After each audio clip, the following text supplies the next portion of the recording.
Bonjour à tous, bienvenue dans ce nouveau podcast. Aujourd'hui, on est une fois de plus avec Benjamin. Bonjour Thomas. Comme toujours. Eh oui. Aujourd'hui, on va parler de A History of Violence, on va parler de Jusqu'à la garde, donc un film de David Cronenberg, un film de Xavier Legrand. Oui. Pourquoi avoir choisi ces films, puisque c'est toi qui nous les as proposés? Est-ce que par hasard, tu n'aurais pas un souci avec ton père que tu as envie d'exulter à travers ce podcast? Eh non, figure-toi, même pas. C'est juste que c'est deux films que j'ai découverts cette année. Et je les trouvais vachement bien déjà, pour commencer.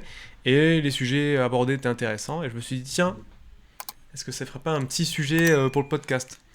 Et comme ça, là, juste, voilà.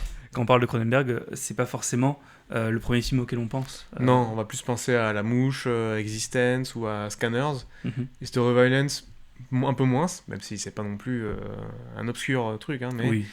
mais voilà, c'est pas forcément le plus représentatif de sa filmographie. Et c'est vrai que Jusqu'à la garde, ça a été un succès français, voilà, où on en avait pas mal parlé. C'était le premier film de son réalisateur. Ouais. C'était entre guillemets la suite ou un remake d'un court-métrage qu'il avait réalisé quelques années auparavant et qui a remporté plusieurs Césars, que ce soit en réalisation, pour les acteurs, voilà, et qui a percé même à l'international. Et donc, en tout cas, aujourd'hui, on va voir une prise d'otage, Un carnet de liaison un passé trouble, et une salle des fêtes. deux films qui à première vue se ressemblent beaucoup, mais qui en fait n'ont rien à voir. Bienvenue dans Rien à voir les films.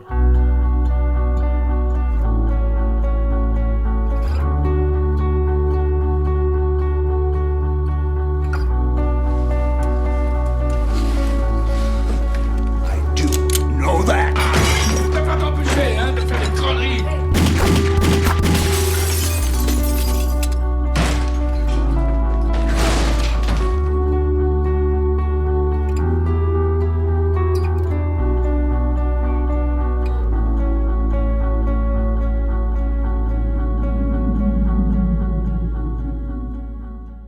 Une salle des fêtes, ça pourrait être genre une salle des fêtes où tu fais la fête ou une salle des fêtes genre... Une salle des fêtes. une salle des vraiment fêtes. là, on a pris une bonne débrouille, il a là. pris chier, ouais, tu vois. Et donc, Benjamin, de quoi ça parle A History of Violence? Alors, laisse-moi ressortir mon petit résumé. Tom Stahl est un citoyen paisible d'une petite ville de l'Indiana. Il est patron d'un petit restaurant et c'est un bon père de famille. Il est joué par Viggo Mortensen, donc forcément c'est un bon gars. Un soir, il y a deux braqueurs qui font irruption dans son restaurant. Sauf que le problème, c'est qu'ils n'hésiteront pas à tuer pour arriver à leur fin. Et en quelques secondes, Stahl récupère l'arme de l'un d'entre eux et les abat avec une dextérité, ma foi, surprenante pour cet humble patron de restaurant. Le fait divers, il fait la une des médias, il passe à la télé. Tom, ça devient une célébrité locale, voire même nationale.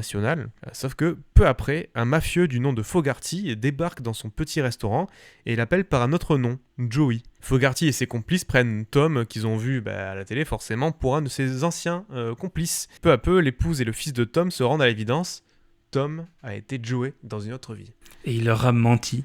Ah, c'est pas bien. Il y a tout ce truc de il se créer une fausse identité pour passer inaperçu. C'est un film qui a quand même un certain passé, tu vois.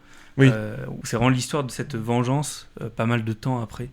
Rien n'est montré d'ailleurs. Non, Il du n'y a tout. aucun flashback, c'est que de la suggestion. C'est vrai que c'est un film qui mériterait un préquel, tu vois. D'avoir l'histoire avant de qu'est-ce qui s'est passé C'est ça. ou pas. Avec Vraiment, tous les ce acteurs serait qui ont peut-être 20 ans une de plus, mais c'est censé se passer 15 ans avant, ça c'est toujours... Tu fais du recasting. Ouais, non, bien sûr. A History of Violence prequel. Prequel, ouais. Et t'en avais un peu parlé en entrée, mais c'est vrai que Jusqu'à la garde, il y a eu un petit peu, parce que c'est l'histoire d'une famille, mais il y a aussi un passé un peu compliqué, on sent. Et il y a eu un film, un court-métrage, qui s'appelle Avant que de tout perdre. Voilà, c'est ça. C'est un titre un peu bizarre, je trouve.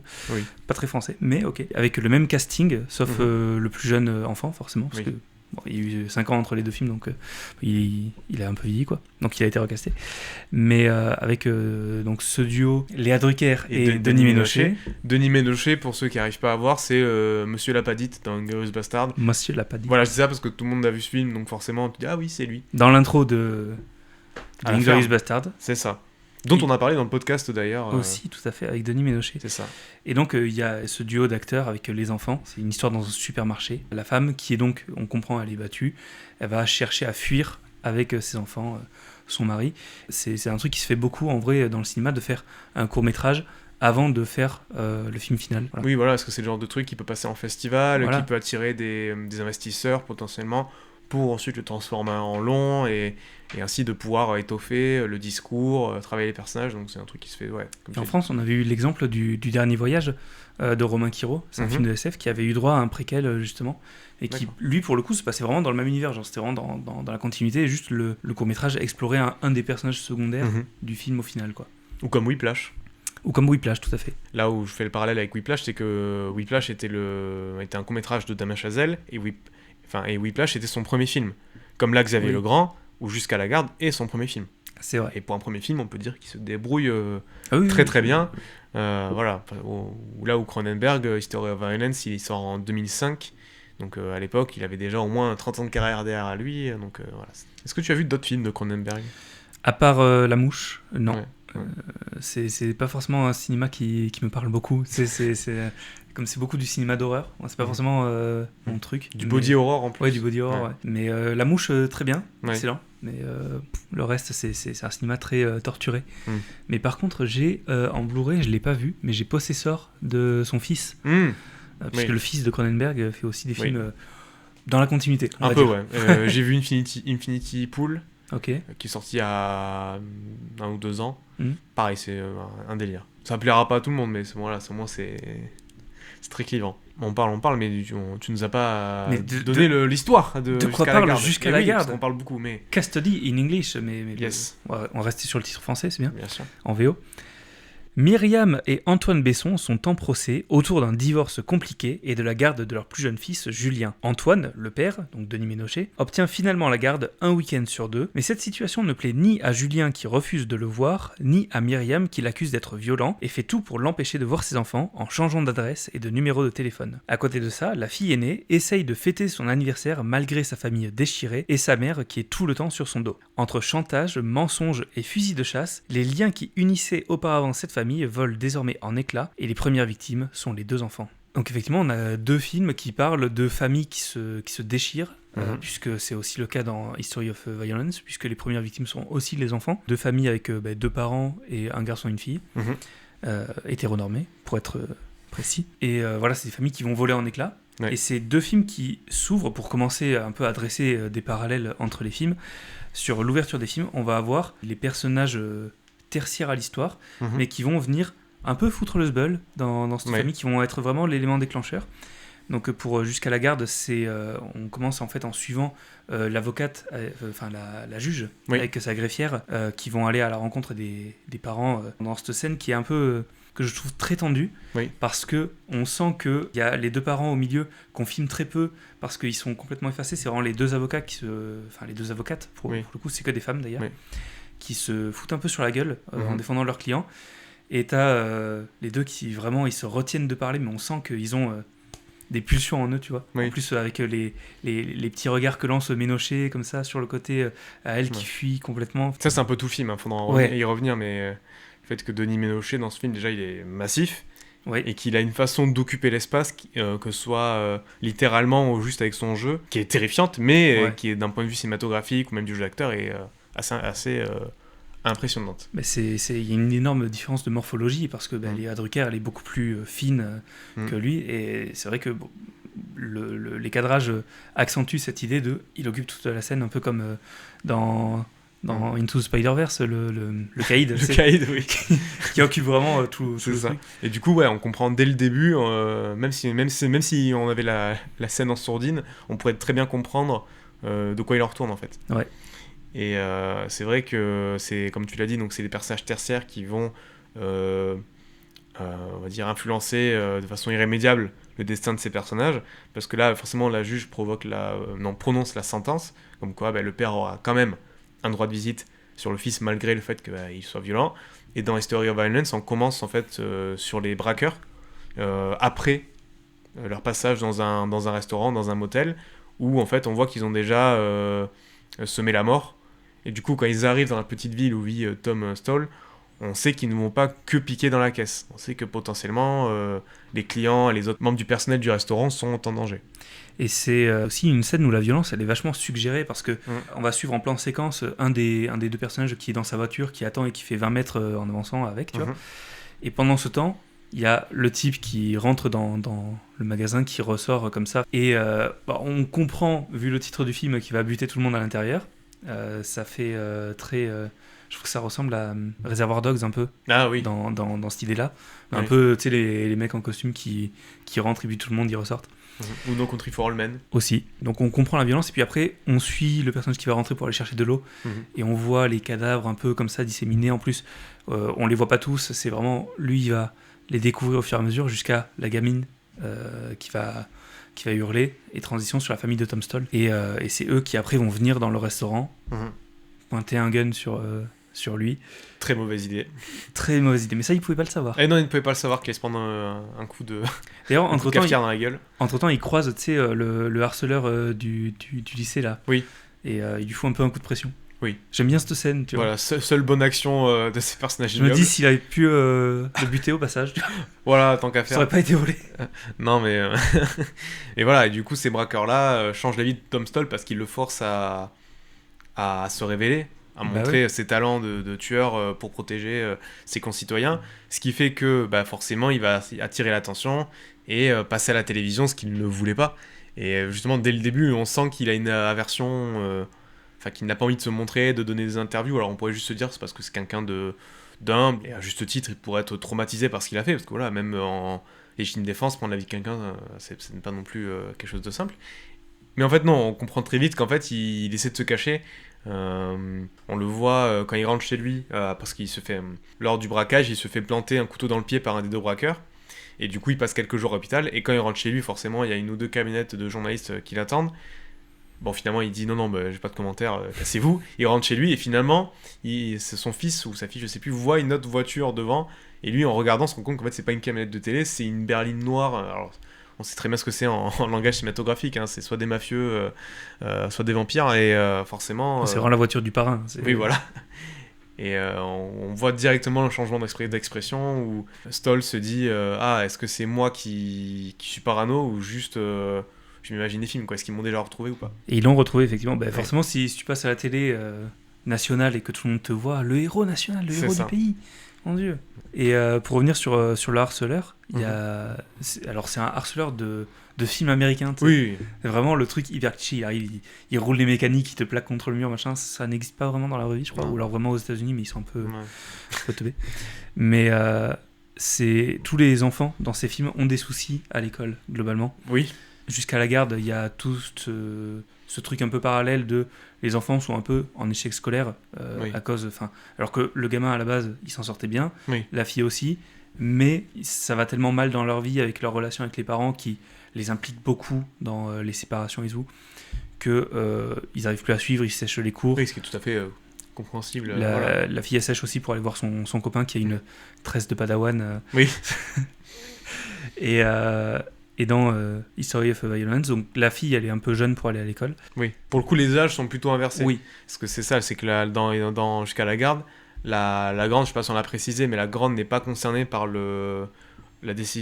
par la garde partagée parce qu'elle est majeure. Je sais pas si elle est majeure au début, mais elle fait ses 18 ans, quoi. Oui, voilà. En tout cas, elle est pas dans. Elle est pas concernée. Là où pour le coup, comme tu l'as dit, c'est le fils qui est le plus gros, qui est l'aîné dans History of Violence. Et dans les deux, donc le petit ami, la petite amie sert de soutien moral aussi pour ce personnage qui est un peu plus âgé et qui se retrouve impliqué dans des trucs où il aurait pas voulu, et où surtout le gamin va être poussé aussi à devenir violent. Alors que c'est vrai que la fille dans Jusqu'à la garde, elle joue un rôle qui est peut-être moins important, forcément, puisqu'elle est moins concernée, elle essaie le plus possible de se détacher aussi, et notamment dans toute la scène finale, elle est plus là du tout. Pas là, ouais. C'est très intéressant cette réaction à la violence des personnages, du père en tout cas, parce que forcément le père, lui, dirige sa violence vers sa famille, donc forcément la réaction, c'est du refus, de la peur de la part des enfants. Et là où dans History of Violence, c'est un peu plus... ça passe par plusieurs étapes, c'est-à-dire qu'au début, son fils le prend pour un héros. Forcément, il se dit « Ah, mon père qui a tué des braqueurs alors qu'il est en danger, super fort, tout ça », ce qui peut être compréhensible. Et en fait, plus le film va avancer, plus il va être en aversion pour son père, qui en fait, voilà, parce que ça se lie à tout ce mensonge en fait qu'il leur a raconté, comme quoi... il ne connaît pas vraiment son père. Oui, j'ai tendance à le comprendre aussi, Vigo, dans sa position, quoi. C'est le mec, il a envie de se caler, de créer sa famille, tu vois, de fonder sa famille, d'avoir un job normal. Et forcément, il va pas peut-être aller raconter sur tous les toits à ses enfants Non, que, bien sûr. tu savais que j'avais été truand dans une autre vie. Non, bien sûr, mais ça, c'est on va dire, l'impossibilité de la situation. C'est-à-dire que, on comprend justement dans le film, c'est que là où le personnage d'Antoine, dans Jusqu'à la garde, Oui. essaie de ne pas être violent parce qu'il pourrait perdre la garde de ses enfants et parce qu'il a on va dire, une autorité juridique au-dessus, Viggo ne veut pas l'utiliser. On va dire pour des raisons plutôt morales en fait, c'est vraiment de sauvegarder sa famille, et justement plusieurs fois il essaie de désamorcer la situation, notamment lors de leur première rencontre avec les mafieux dans son restaurant, où Fogarty, qui est joué par Ed Harris, n'arrête pas de l'appeler Joey en disant mais t'inquiète, on se connaît à l'époque, on sait que t'es un peu un barge et tout machin, et que lui dit plusieurs fois monsieur, c'est le bar c'est pour les payants, c'est pour les clients. Et que voilà, en fait c'est ce harcèlement qui le conduit à finalement laisser libre cours à sa violence et à éliminer quasiment tous les mafieux, quoi. La violence elle est très crue dans ce film, Oui. Très, tu te la prends un peu de face, quoi. C'est ça, c'est du Cronenberg, il s'est dit il n'y a pas de body horror, mais c'est-à-dire que, un peu quand même. Voilà, c'est-à-dire que quand un des deux braqueurs au début du film se fait tirer dans la tête, il n'est pas instantanément mort, c'est-à-dire qu'il y a vraiment un plan sur lui au sol où on voit qu'il manque une partie de sa mâchoire, et tu entends faire des Est-ce que YouTube nous laissera illustrer ça au montage ? Peut-être, on verra bien.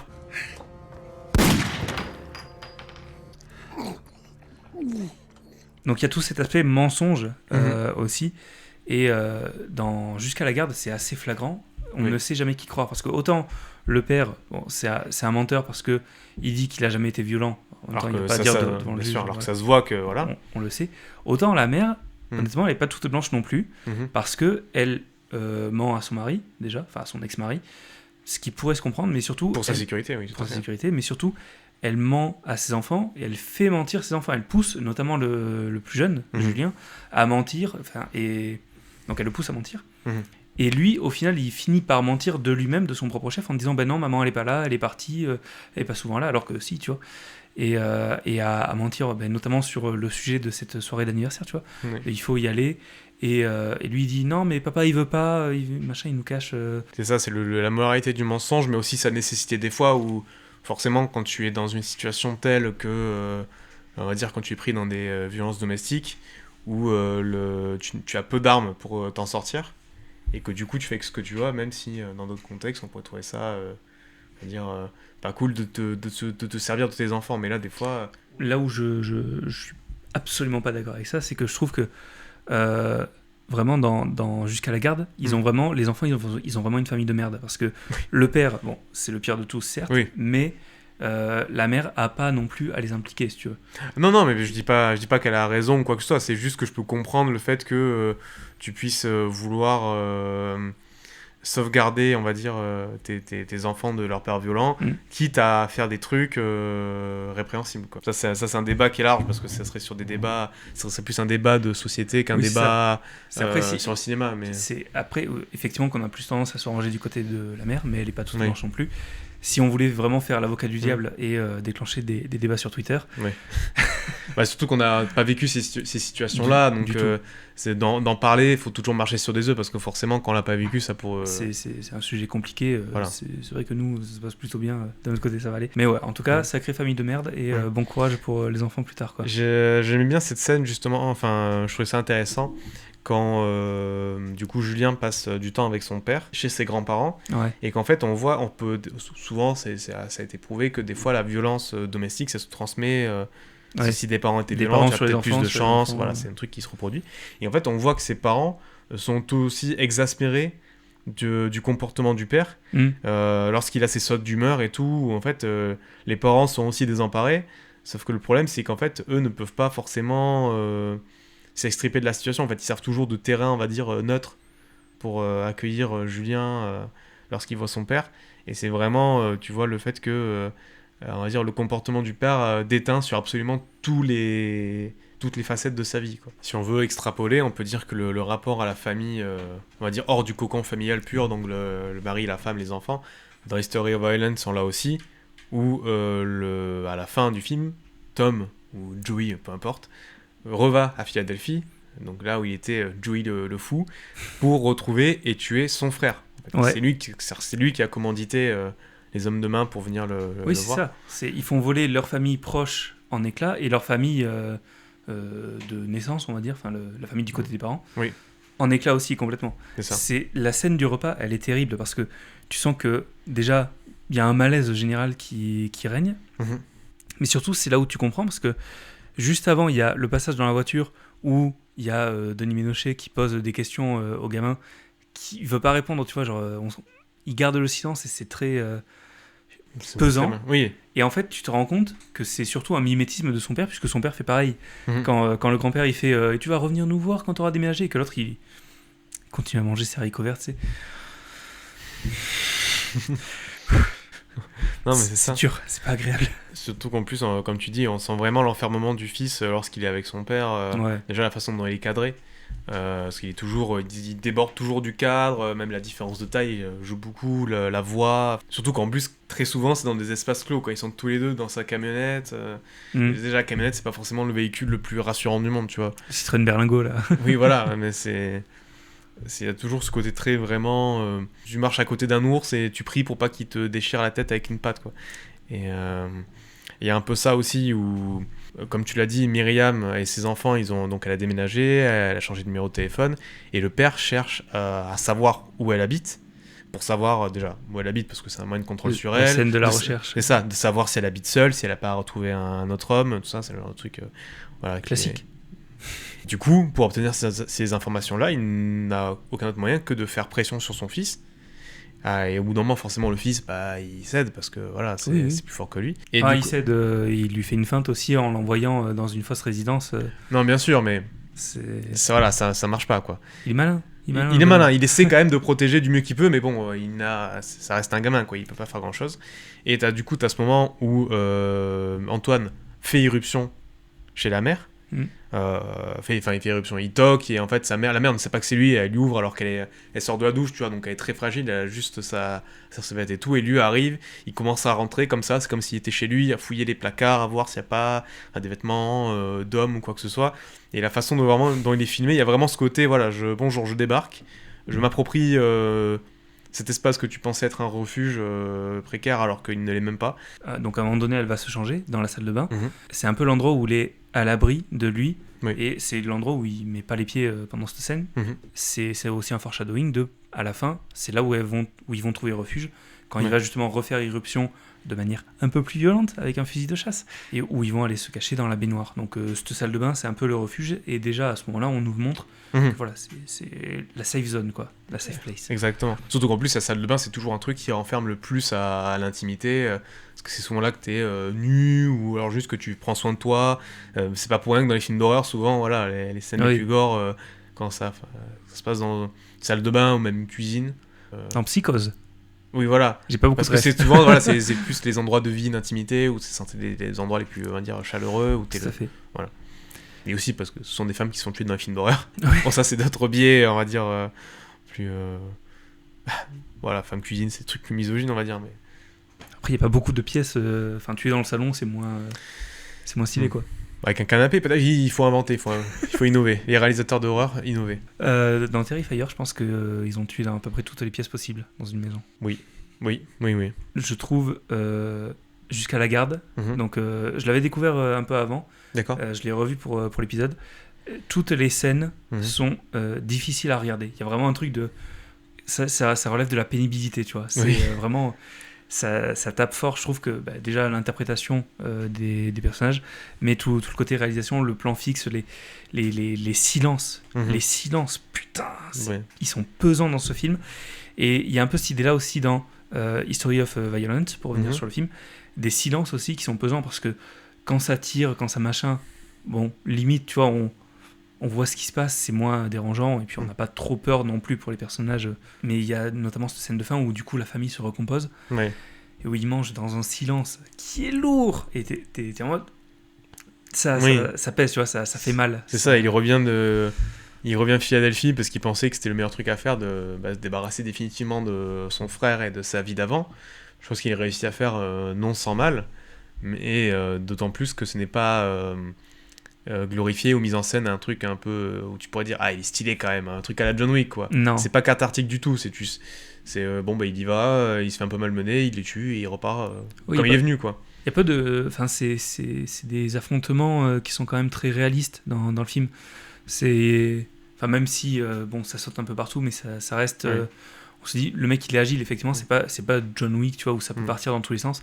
Ça reste quand même très terre à terre. C'est très succinct quoi, c'est toujours un coup ou deux, la personne est partie. Puis même la réalisation elle est assez particulière parce que c'est beaucoup de focales assez courtes et proches des personnages tu vois. Oui. On a un peu l'impression d'être toujours un peu plongé dans leur intimité.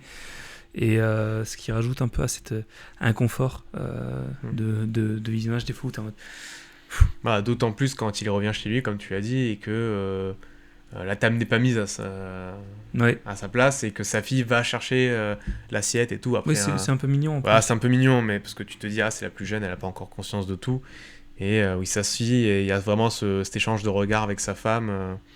Parce qu'on n'a pas beaucoup parlé de la femme de Tom Stoll. Son rôle est très différent dans le film, où forcément au début elle va faire tout ce qu'elle peut pour protéger son mari.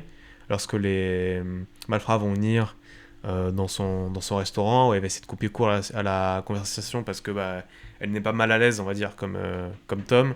Surtout lorsqu'elle recroisera le mafieux, alors qu'elle sera seule avec sa fille dans un centre commercial, où elle aura aucun problème à tout aller raconter à son mari, alors que dans d'autres films, ça aurait pu être « Ah, mais je vais pas le dire », et du coup, ça aurait pu amener d'autres... Voilà, ça sort un peu des clichés, on va dire. Ed Harris qui est terrifiant. Oui. À chaque instant qu'il apparaît, il est terrifiant avec son sa gueule n'aide pas beaucoup. Oui. Mais même dans Westworld, il était déjà terrifiant, dans à peu près tout, je pense. Truman Show. Truman Show, beaucoup moins, ça va. Moins. C'est une autre forme de terreur. Oui, c'est ça. Mais d'autant plus qu'elle va aussi l'aider à le couvrir de la police. Ouais. Parce qu'on n'a pas parlé du rôle de la police dans les deux films, mais là où dans la petite ville où vit Tom Stoll, forcément c'est le genre de petite ville où tout le monde se connaît. C'est une petite bourgade, ouais, c'est très américain. Où forcément il connaît, c'est même pas un policier, c'est le shérif. Oui. Voilà, ils connaissent très bien le shérif, et au début le shérif se dit juste bien ouais, tu as réussi.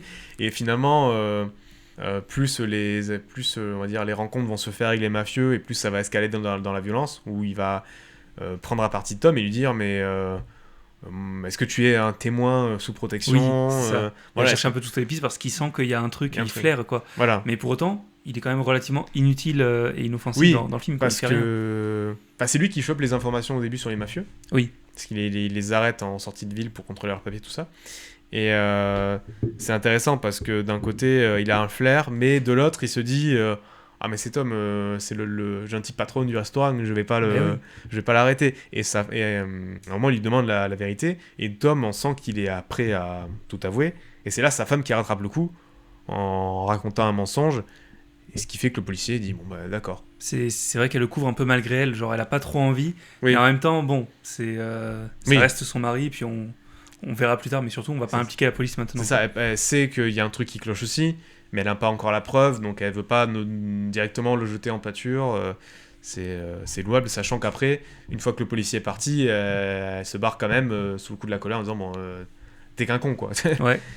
Il y a un peu ça aussi dans Bugonia qu'on a vu récemment au cinéma, où c'est pareil, c'est une petite bourgade où tout le monde se connaît, et où t'as le flic qui va passer, mais toujours c'est le flic qui juste rend visite comme ça de manière complètement innocente, alors qu'il y a des dingueries qui se passent à côté, mais il voit pas, c'est un peu. C'est parce qu'il y a du gâteau. C'est parce qu'il y a du gâteau. Mais c'est vrai, dans ce film, on va dire que la police n'est pas utile parce que les personnages font en sorte que la police ne soit pas impliquée. Ouais. Alors que dans Jusqu'à la garde, justement, là, on a la réflexion inverse, c'est que fait la police? Que fait la police qui est étonnamment... Très français, ça aussi, que fait la police quand il y a des violences conjugales et des mains courantes. Mais alors ça, c'est un peu plus exploré du coup dans le court-métrage, puisque il y a toutes les collègues de Léa Drucker qui lui disent mais putain, mais va porter plainte quoi. C'est à un moment donné, elle doit changer de vêtements, elle se déshabille, et puis on voit qu'elle a des bleus partout, et tout le monde lui dit mais va porter plainte putain. Et elle veut pas. Après, c'est un truc qui est très courant aussi dans les histoires de violence conjugale. Et que même quand la police est au courant, elle fait pas forcément grand chose. Voilà, c'est que déjà il y a le côté de l'emprise, du fait que tu peux te dire mais si je vais le dénoncer à la police, ça va être encore pire, j'ai encore me faire taper, ou parce que Des fois, l'autre est tellement manipulateur que des fois, ça arrive que ça ne te passe pas à l'esprit. Et c'est surtout que, avec tous les témoignages qu'on a maintenant, on sait que des fois, elle porter plainte à la police, ça n'amène pas plus de solutions. Au contraire, tu risques d'être encore plus humilié.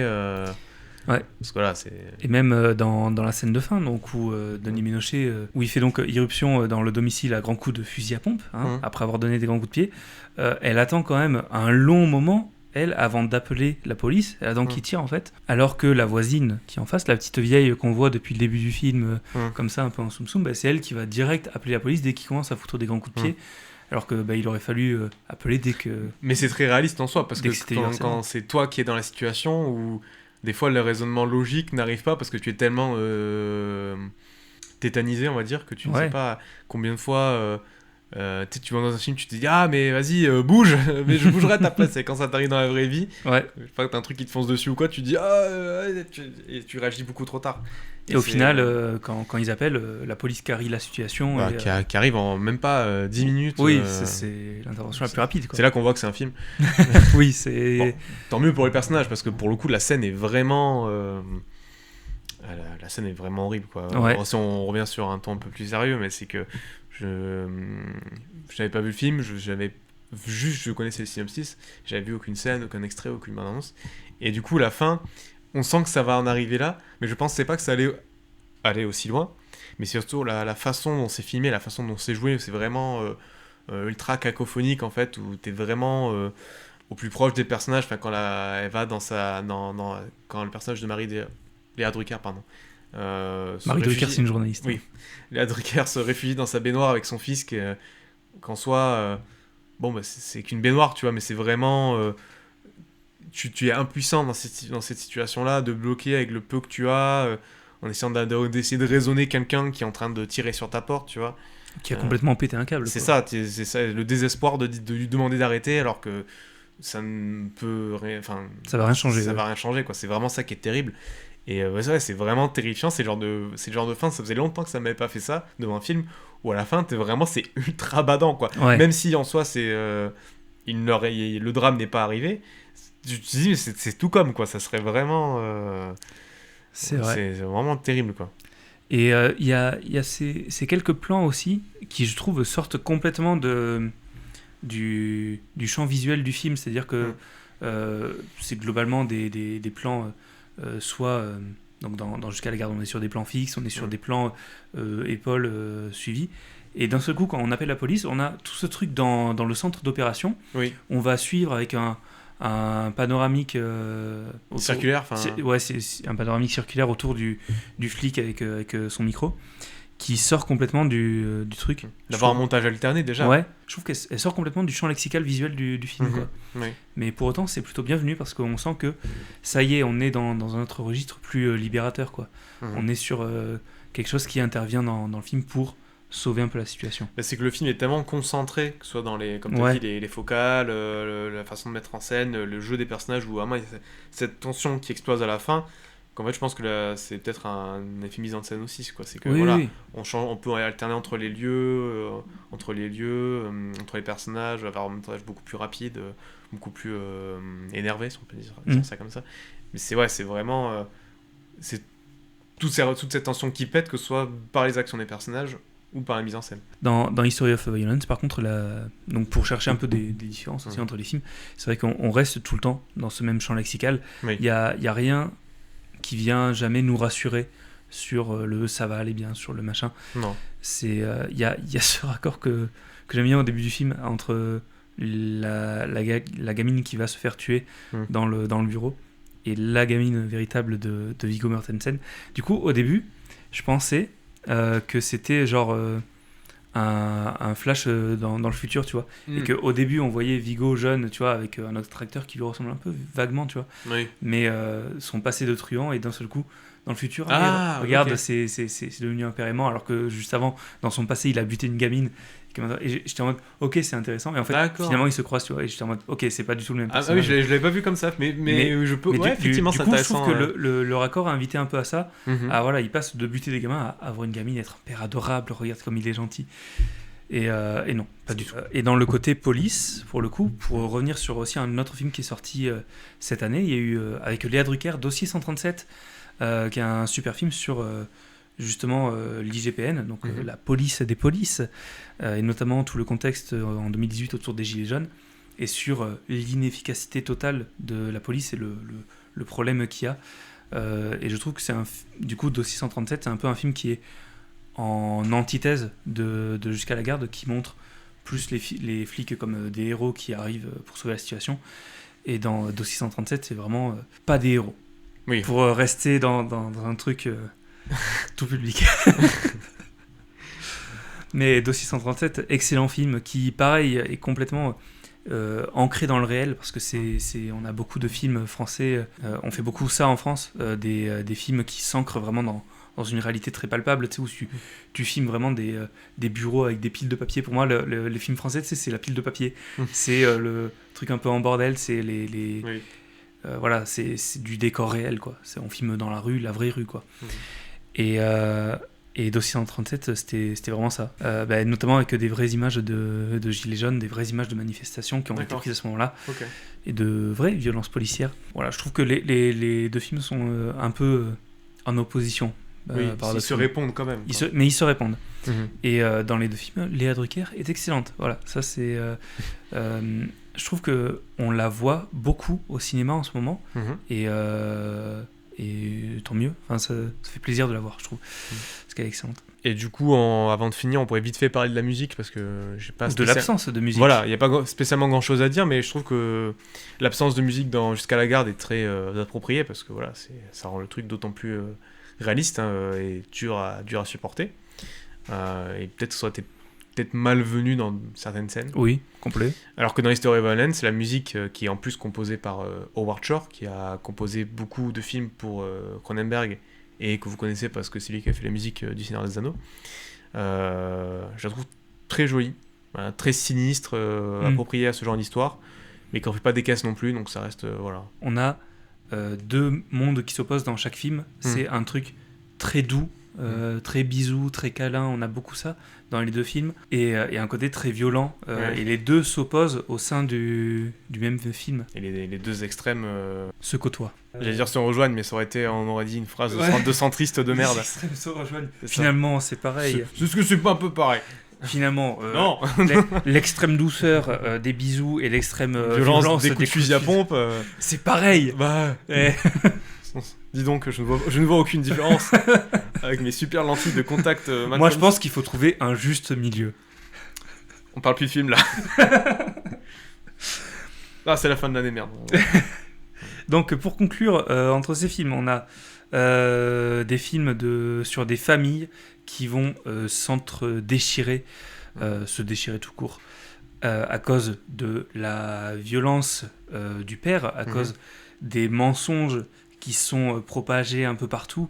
On a la police qui est absente pendant une partie du récit, qui intervient à des moments clés, on va dire. On a les enfants qui sont les premières victimes, qui sont impliqués directement, et notamment le fils qui se retrouve en première ligne pour affronter la violence du père.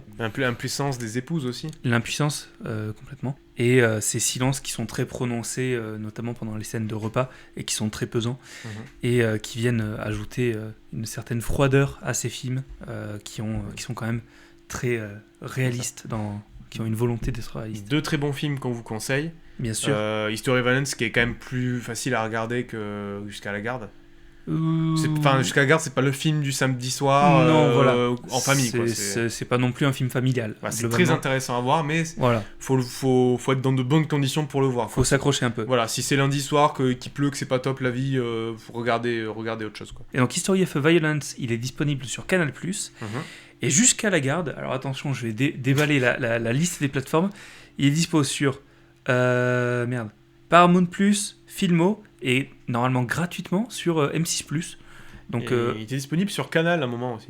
Oui, c'est là que je l'ai vu. Ouais, il était sur Canal, il était sur Teva aussi. D'accord. Enfin bref, hyper facile à trouver, vous n'avez aucune excuse pour ne pas le voir. D'autant plus que vous pouvez aussi les trouver En format physique, hein, Eh ben, DVD, et Blu-ray. bien évidemment, les deux films sont disponibles en Blu-ray et en DVD.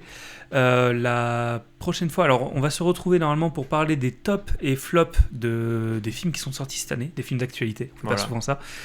Et Comme on a fait l'an dernier, et ça avait Tout à fait, ouais. plutôt bien marché, c'était intéressant. Et normalement, à la rentrée, on va essayer de se retrouver pour un format où on va essayer d'explorer toute la filmographie d'un réalisateur et on va parler de Sergio Leone. C'est ça, comme un peu ce qu'on a fait au format anthologie sur des sagas, comme on a pu faire sur Mad Max. Ou sur Indiana Jones. Voilà, mais là, Bon, après, c'est des séries qui étaient aussi des produits d'auteur, avec Oui, Spielberg oui et c'était très lié aussi à et George Miller. Ouais, c'est vrai. Mais voilà, là, c'est vraiment la filmographie complète hein, d'un Les 6 réalisateur. films. Voilà. Oui. C'est sûr que le jour où on fera d'autres... Le jour où on fera Spielberg avec ses 56 films, Voilà. on ne fera pas ça. Chercher vraiment quelqu'un ultra prolifique, genre Hitchcock ou quoi, mais... Non, mais c'est surtout des films qui sont facilement liables ensemble. Oui, Quoi. bien sûr. Il y a une logique assez implacable entre ces films. C'est ça. Le jour où vous voulez une vidéo de 14 heures, on fera Spielberg. Mais là, pour l'instant, on va commencer léger. Voilà. Et encore. Et pareil, quand on fera les acteurs, on fera James Dean. Comme ça, c'est... Comme ça, pareil, on fera bref. En tout cas, merci à tous d'avoir suivi cet épisode. On se retrouve très vite. Ciao, bye. Salut!